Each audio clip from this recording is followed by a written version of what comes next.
Saudara, pendaftaran bakal calon anggota DPRK Aceh Tamiang pada hari Senin, pada hari kedua di KIP Kabupaten Aceh Tamiang masih sepi. Pendaftaran bakal calon ini sudah dibuka sejak tanggal 1 Mei hingga nanti ditutup pada tanggal 14 Mei 2023 mendatang.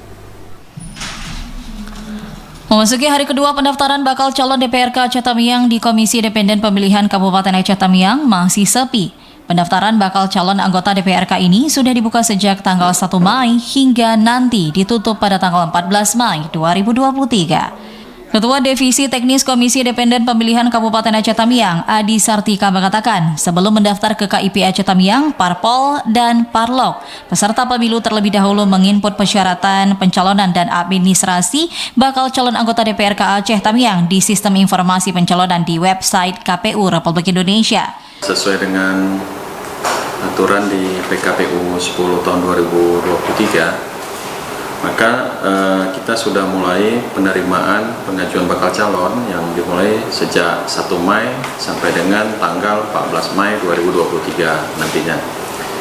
Jadi untuk bakal calon DPRK, para partai politik sudah bisa mengajukannya, yang memang sampai hari ini tanggal 2 kita belum menerima satu partai pun yang mengajukan bakal calon.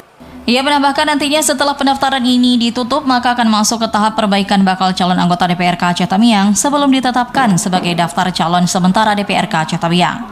Dari Aceh Tamiang, Abdul Rozak, TVRI Aceh melaporkan.